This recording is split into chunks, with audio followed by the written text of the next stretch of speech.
What would happen if we let General Motors go bankrupt is that some entrepreneurs would step up and buy up the assets out of bankruptcy, and they would no longer be encumbered with big labor union contracts or health care obligations or interest on debt. They would be able to buy the assets without the liabilities and organize them in such a way to make cars profitably.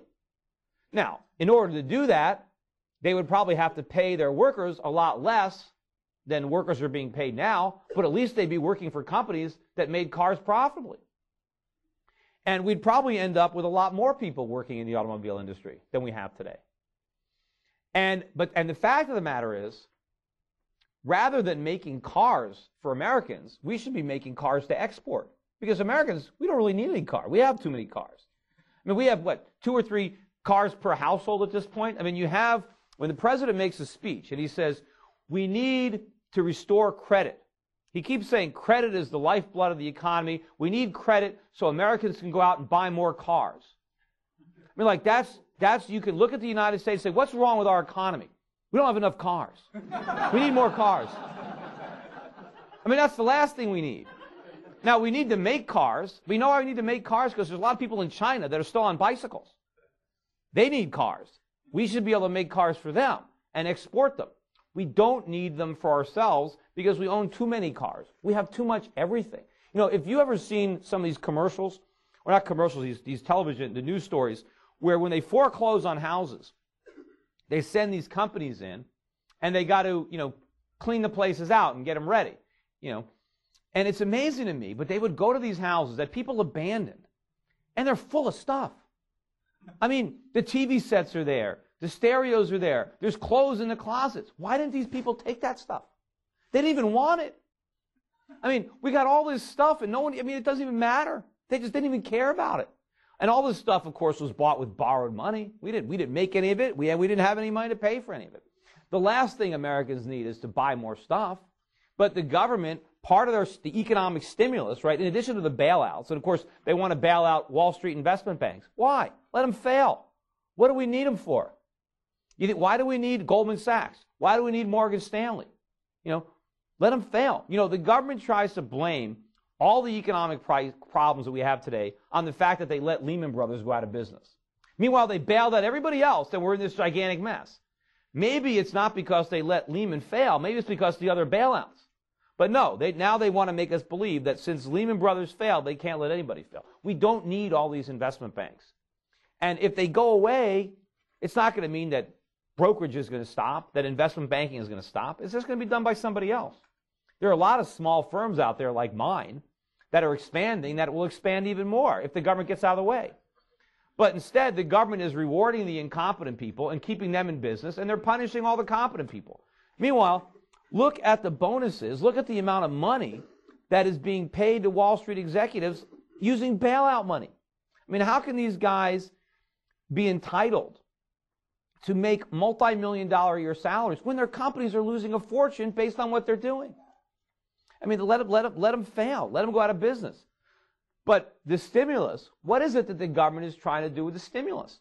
The government is trying to recreate the conditions that led to the crisis. Because when they talk about stimulating the economy, they're not talking about stimulating economic growth. They're talking about stimulating spending. They want us going back to the auto showrooms, back to the malls, and buying more stuff. And they want us going deeper into debt to pay for it. And if we're not willing to accumulate the debt on our own, well, then the government will do it for us. As if this is the secret. If they could just spend enough money, then the economy is just going to magically grow again. And that's all nonsense. The only reason it worked before, and it really didn't work, was because we were able to borrow the money from the rest of the world and spend it. And we were able to live in the delusion that we were getting richer even as we were getting poorer because we looked at our asset prices, right? We were looking at real estate and stock prices going up, and we said, hey, we're actually getting wealthier even as we were getting poorer because we were spending money instead of saving money. And as we spent money, we counted that spending as GDP. And so as long as our GDP was rising, we thought our economy was growing. But the whole time our GDP was actually going up, we weren't measuring real economic growth. We were measuring how much wealth we had been destroying or dissipating because we were simply spending. And we thought we were okay because some appraisers said that our house was worth more or the stock market was still going up. But all that was an illusion. And now that those bubbles have burst, there's no way to go back to it.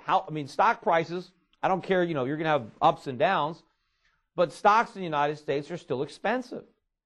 Based on any kind of historic measure of value, the PEs are high and the yields are low. Stocks are overpriced. Houses are overpriced. Our assets are still overpriced despite the fact that they've fallen. Meanwhile, our whole economy is phony. The malinvestments that we have now is this entire service sector economy. We built an economy based on the idea that we can borrow and spend money in perpetuity. And that was just as phony as the idea that real estate prices would always rise. So we have a lot of Americans that are working in jobs that they really shouldn't be in.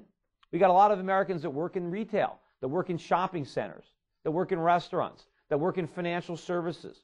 There are a whole host of Americans employed doing things that they really shouldn't do because, we're too broke to patronize their businesses. We need more Americans making stuff, producing things.